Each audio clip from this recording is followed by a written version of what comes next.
Аз съм Кайти Питърсън. Сега мисля, че всички можем да се съгласим, че ленивците са абсолютно очарователни. Но знаете ли, че има различни видове? Останете с нас, защото е време за хранене на ленивци. Вижте това, те се целуват.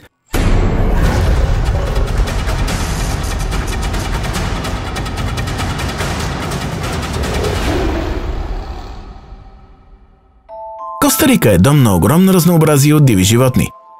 Позициониран географски между Северна и Южна Америка, неговият неотропичен климат създава идеалното местообитание за близо 500 000 вида животни. И докато голяма част от тези същества са страховити, бълзящи, хлъзгави или лигави, има и около 200 вида бозайници. Доближаването до тях в дивата природа обаче е почти невъзможно.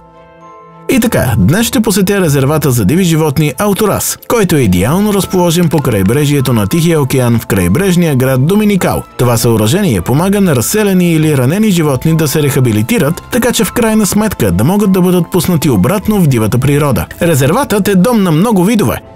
И в този епизод ще мога да прекарам сутринта си с две много очарователни бебета ленивци.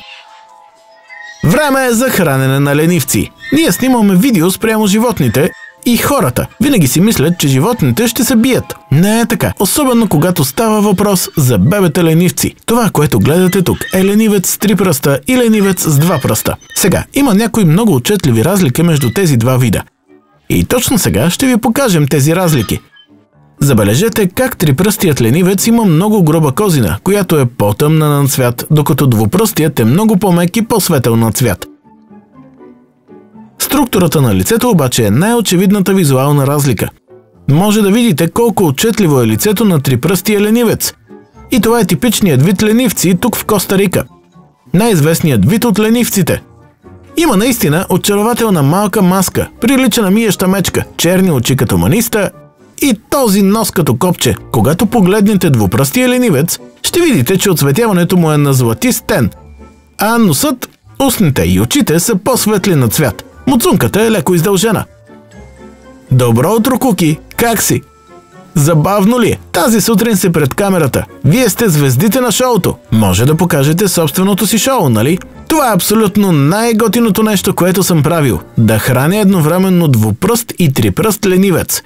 Хайде, да видим дали искаш още. Искаш ли още? О, той харесва часовника ми. Облиза часовника. Вижте това. Получават ли се снимките добре? Ням.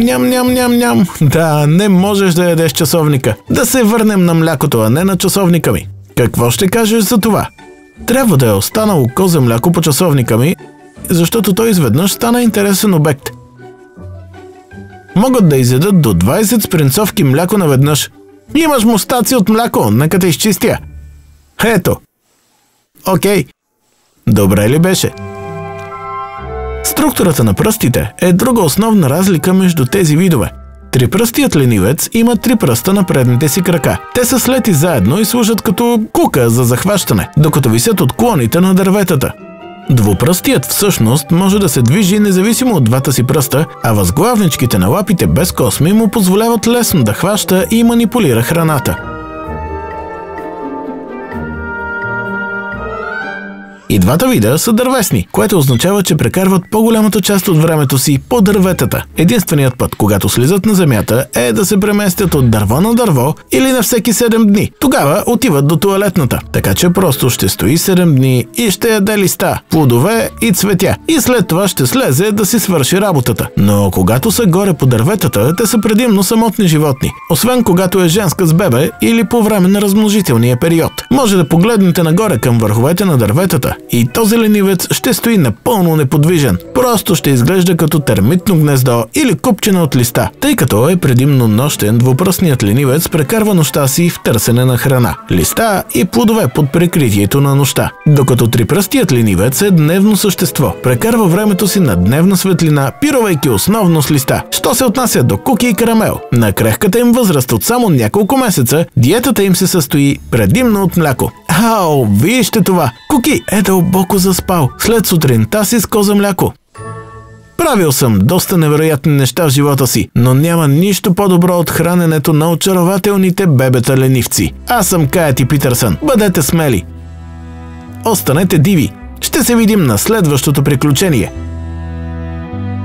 За Куки и Карамел бъдещето изглежда светло. И то само за няколко месеца те трябва да се върнат по върховете на дърветата и да живеят ленивия си живот. Има обаче много други животни в Елторас, които също се нуждаят от същото количество любов и грижи. За тези, които не могат да се върнат в тропическите гори, това невероятно съоръжение се превръща в постоянен дом, където всеки ден са обгрижвани от невероятен персонал от експерти по животните.